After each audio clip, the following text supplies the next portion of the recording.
They called the millionaire insane for adopting her, but she turned out to be a true genius. When the world falls apart, not loudly, not tragically, but coldly and deliberately, a man is left alone with silence. James Reynolds was a billionaire, a leader, the creator of a financial empire. But one day he woke up not in a skyscraper, but in a modest apartment with $1 in his pocket. And no answer to the most pressing question, what now is worth living for? His name was James Reynolds, and just a year ago, that name evoked respect, envy, fear, and admiration. His company, Raintech Finance, managed assets in sums so large most people couldn't even read the numbers at first glance. But now, all of that had turned to dust. He sat in the shabby kitchen of his rented apartment. A mug of cheap instant coffee sat on the table with a scrap of paper floating inside. Everything, like him, looked tired and unwanted. 8 months had passed since the day Victor Blackwood, his partner, co-founder, and what once seemed like a friend, smiled at him in the morning and vanished the next day along with billions, sending Raintech into a calculated collapse. Phones went silent, lawyers disappeared, friends forgot him.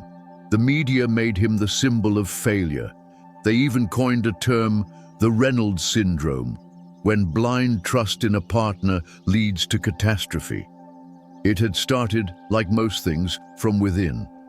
The algorithm, powered by the talent system they had spent years developing, began behaving erratically. System failures, panic sell-offs, liquidity gaps. Within 3 days, Raintech ceased to exist as an entity, and Victor vanished. That day, James left the house almost on autopilot. The street was cold, the air slicing his skin. He knew that in his wallet there was just one last dollar, just to remember how it all began, with $1, an idea, a dream. He stopped near a subway entrance. A girl, maybe 8 years old, sat nearby. In front of her was a piece of cardboard holding a dozen paper cranes. A box with a handwritten sign read, "Origami, 1 crane, $1. To help my grandmother get well." He meant to walk past. But her eyes, dark, fearless, with no trace of self-pity, stopped him. They didn't look like a child's. They looked like someone who had seen too much. "How much for all of them?" he asked. She blinked and shrugged. "If all, you can take them for 8, but Grandma doesn't like when I drop the price." James took out his last dollar. "I've only got 1, but maybe I can buy 1 crane and lunch." She paused, thinking, then nodded. They sat in a cheap diner. The girl didn't ask for a menu. She already knew what she wanted, buckwheat and a chicken patty. While she ate, James stared out the window, his thoughts drifting, until he noticed her drawing something on a napkin, never pausing. When he leaned in to look, he froze. On the napkin were integrals, graphs, number sequences, complex equations, flawlessly written with a mathematician's precision. "What's your name?" he asked. "Sophie," she replied. "Do you like math?" "It comes to me in dreams," she said without looking up. "When Grandma's in the hospital, I count things. Numbers bring order. It means things can still be fixed." He didn't know what to say. His mind, once sharp enough to analyze global financial flows in real time, focused now on just one thought. This wasn't just a child. This was something rare, a miracle. A week later, Sophie was already living with him. James pulled together what strength he had left, reached out to an old acquaintance, Margaret, a social worker, and told her everything. He submitted the papers and spoke plainly. "I don't just want to take care of her temporarily. I want her to stay with me." Margaret looked at him with doubt.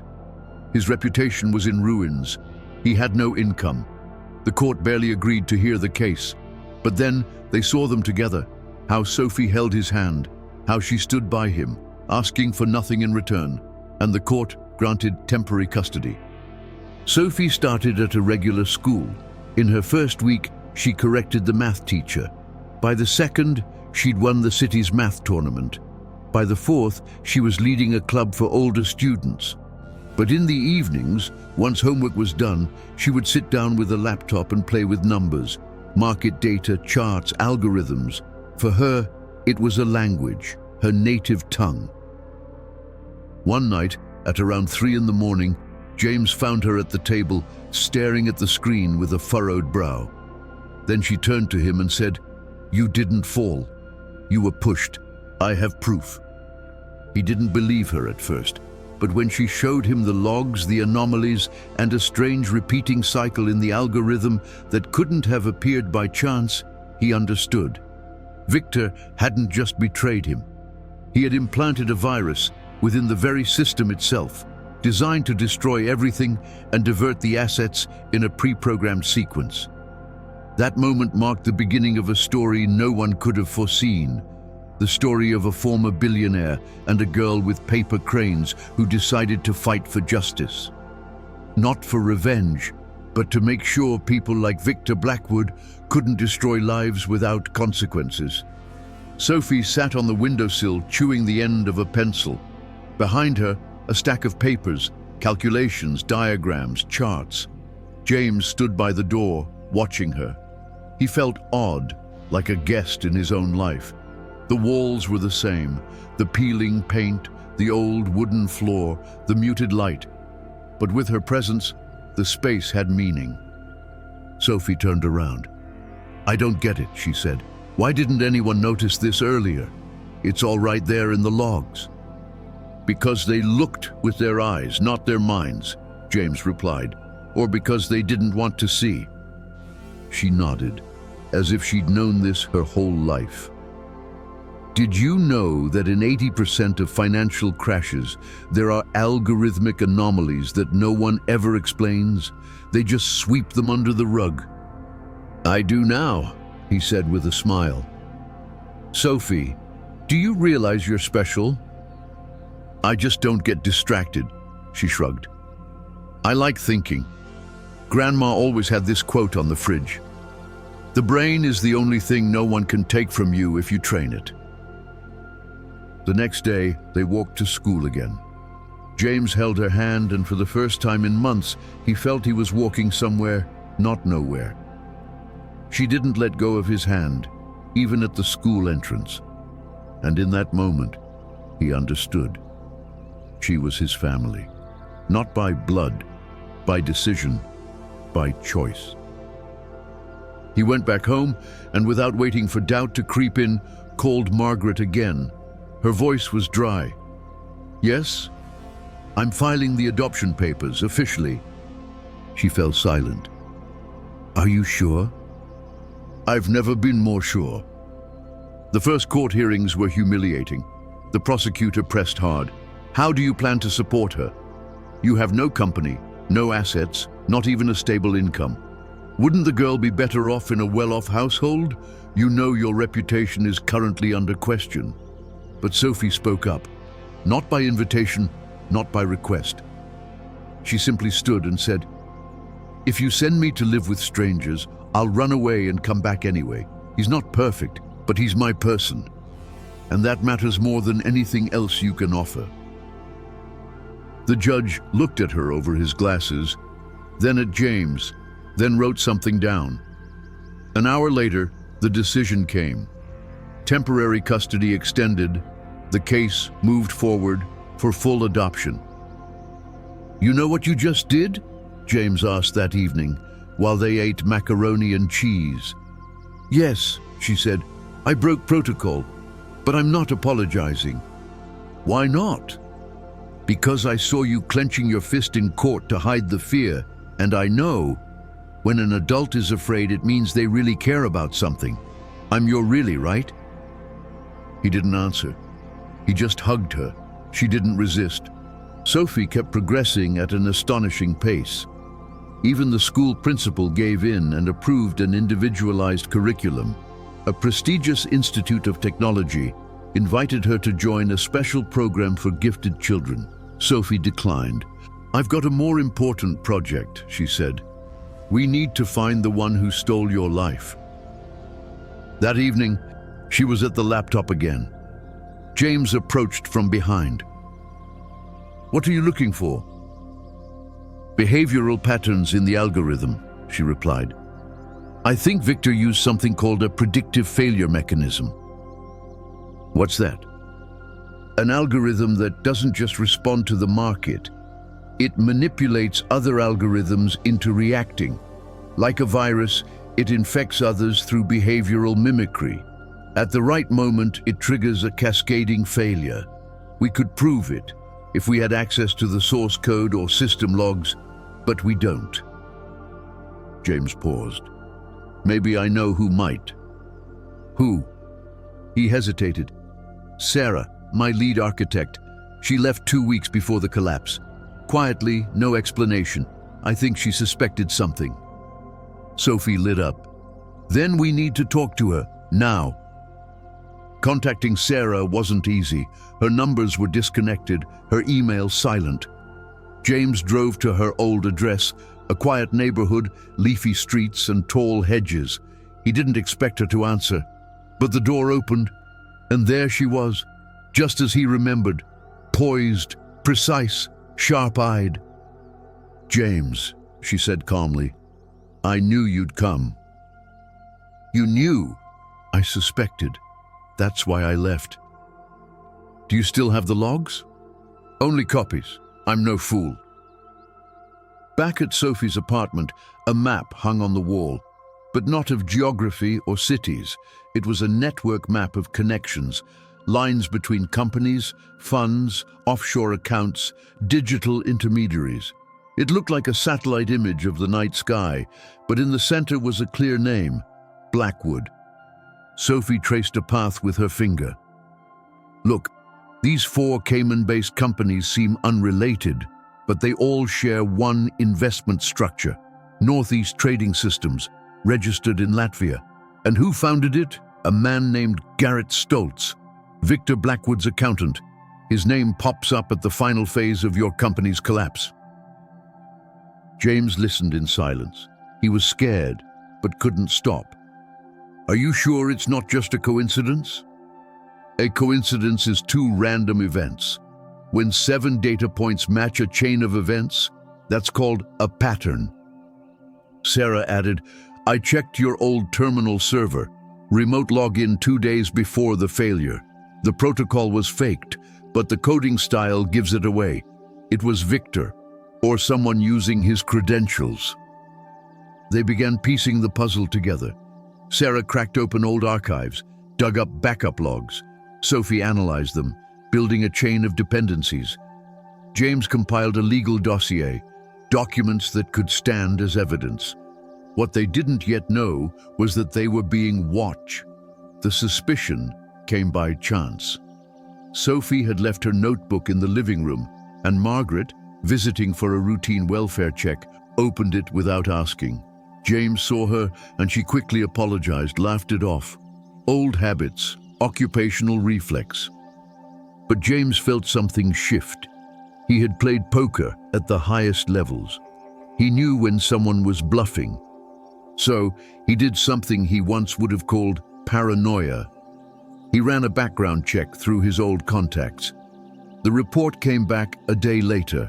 Margaret wasn't a full-time government employee. She was registered as an external consultant for a foundation linked to one of Victor Blackwood's former partners. He contacted Sarah and Sophie immediately. "We're being watched. Everything we say, everything we do. She likely had access to everything we gave the court and child services." Sophie nodded. "Then we activate the backup plan." "What plan?" She smiled. "A cipher system. I already wrote the protocol. All data will be automatically backed up to the cloud, disguised as educational archives, so no one suspects. Even if our tech gets seized, the information will keep moving." "Moving where?" "To a dozen anonymous vaults. One of them is my personal account on a research forum. If anything happens, I'll publish everything as open source code." Sarah looked at her with deep respect. "You don't belong in school, kid. You need your own agency," she said. "First, justice," Sophie replied calmly. The next day, Margaret came again, smiling as always, offering Sophie a chocolate bar. "How are you, sweetheart?" Sophie accepted it and quietly said, "Thanks. But next time, bring a tangerine. Chocolate ruins your teeth." It was a prearranged phrase, a signal. As soon as Margaret left, they packed their bags. The evacuation plan was simple.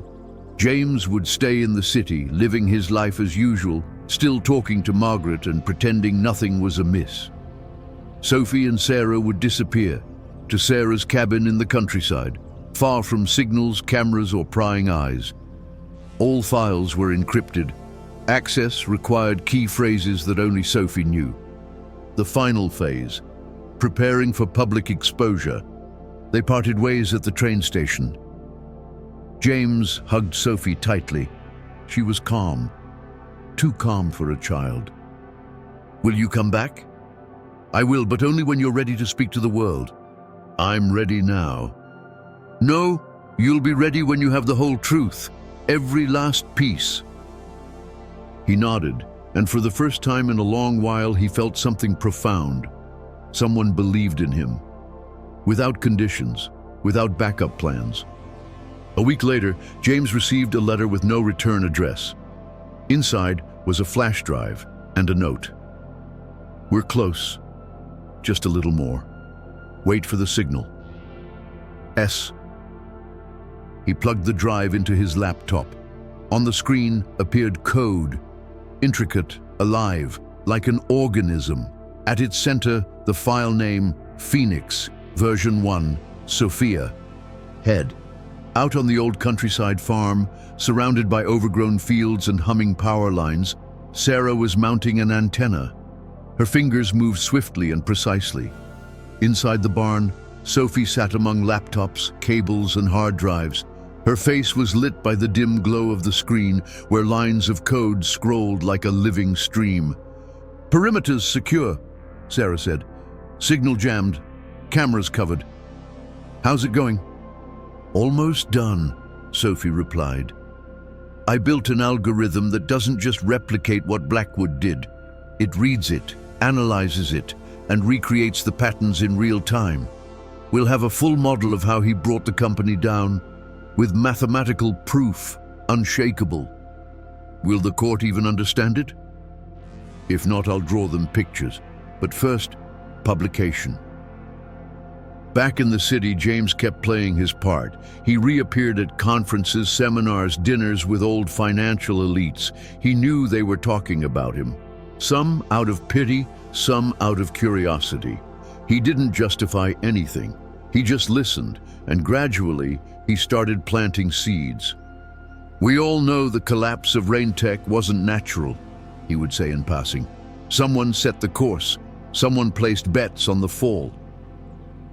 He saw the tension in their faces. Some clutched their whiskey glasses tighter. Some turned away. A few days later, he got a call from someone in his old circle. "You want to stay alive, James? Keep quiet. This isn't Wall Street. This is chess." "Then let's play a match," James replied and hung up. Meanwhile, Sophie had finalized the prototype. It was a self-learning analytical algorithm capable of detecting anomalies in trading behavior in real time, identifying deliberate system disruptions, and mapping relationships between market players. "This can be a shield," she said. "If we release it as open source, it'll spread worldwide. It'll become the standard, and even if they try to silence us, it'll be too late." "It'll cause an uproar," Sarah warned. "Companies will lose billions if manipulation data surfaces." "That's exactly why we need to move fast," Sophie replied. At the same time, they completed the Blackwood dossier. Over 300 pages of documents, logs, fund transfers, fake companies, emails. They sent it through multiple anonymous channels to journalists, regulatory agencies, even to a private group of former Raintech employees who had suffered in the collapse. The final step required a diversion. James had the idea. Let them think I've tracked everyone down and want to negotiate. He called back the man who had warned him. I have the files. We can settle this quietly. Half the assets, and I vanish. A day later, a meeting was arranged. A rooftop restaurant in an exclusive club. Warm evening breeze. Blackwood arrived in a sharp, dark suit, no security. His face was calm, indifferent. James, he said, I'll admit, you surprised me. You're still alive. And you remember. What do you want? Money? James asked. Number, you make me an offer. Blackwood looked him in the eye. Half. Through a chain of trusted funds. No trace. In return, you walk away, and so do the girls.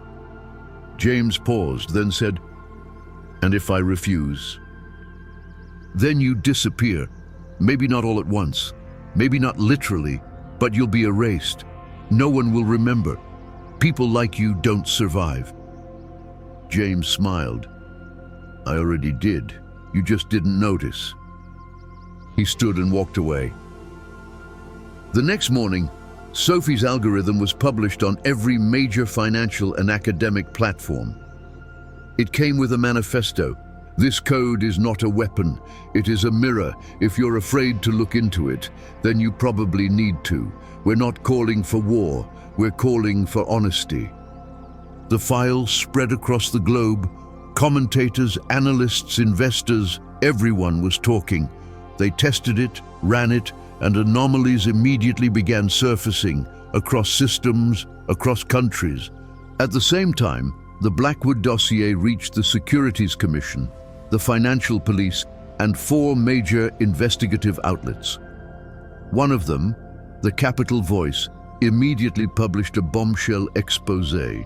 3 days later, Blackwood was arrested, his assets frozen. Investigations erupted across multiple markets. Former Raintech employees who could prove they lost everything due to fraud were now eligible for compensation. But most importantly, no one could hide who had created the algorithm. Sophie's name appeared everywhere, not just as a genius, but as a symbol. Sophie was now being called the girl who stopped chaos. Though she hated the headlines, she knew the world had changed. When James returned to her, she ran to him just like on that first day, when they went out for buckwheat and chicken patties. We did it, she said. We started, he replied. The important thing is not to stop. 2 weeks after Blackwood's arrest, the media was still buzzing, not just about the takedown, but about the publication of a revolutionary algorithm developed by an 11-year-old girl who had outpaced entire teams of analysts. James Reynolds's reputation began to rebuild, not as a powerful billionaire, but as a man who refused to break. He declined all interviews. So did Sophie. The only thing they agreed to was a small open lecture at a science club where they invited students, teens, and aspiring analysts. That night, Sophie stood on stage in front of 100 curious eyes. I'm not someone who speaks beautifully, she began. But I want to be honest. I was lucky. I met someone who didn't just see a child. He saw strength. And I want there to be more stories like that. She looked up. That's why James and I are starting a foundation. It will support kids who come from hard places but never gave up. We'll look for those who can change the world, if only someone gives them a chance. They named it simply Phoenix. The room gave a standing ovation. Meanwhile, the authorities launched wider investigations. It was uncovered that Blackwood and his associates had been planting faulty algorithms for decades, not only to crash competitors, but to manipulate panic in global markets. His arrest triggered reform across the world of algorithmic trading. The Securities Commission made a formal announcement. Sophie's algorithm was recommended as a mandatory risk assessment tool for all major trading platforms. But for James, one moment mattered more than any other. He received a letter, official, from the court. The court grants the petition of James Reynolds to adopt Sophia Ivanova Turner. The child is hereby recognized as his daughter in full legal standing. The decision is effective immediately. He read the letter 3 times, then walked to her room. Sophie was curled up with her tablet, tracking financial flows from the last 24 hours. "You've got 2 pieces of news," she said without looking up. "You got the letter, and you couldn't resist reading it out loud." "Yes," he smiled. "You're my daughter now, officially. Not just by law, by fact." She nodded, then stood, walked over, and hugged him, firmly, wordlessly. It wasn't a child's hug. It was a grown, conscious gesture. She had chosen him, just as he had chosen her. A month later, the Phoenix Foundation began its work. The first program, scholarships for underprivileged children with strong talents in math and analytics. The second, a course on ethics in digital finance, with Sophie herself giving lectures. She still didn't fully know how to express emotions, but when kids came up to her after class, she lit up. "I never thought I'd teach," she told James once, "but I think I like it, because you're not just teaching, you're giving them hope." Sarah had moved to Sweden. She turned down a role at a multinational tech firm to join Phoenix as a cybersecurity advisor. The 3 of them, a former billionaire, a genius girl, and a software architect, became the core of a movement. Margaret was arrested.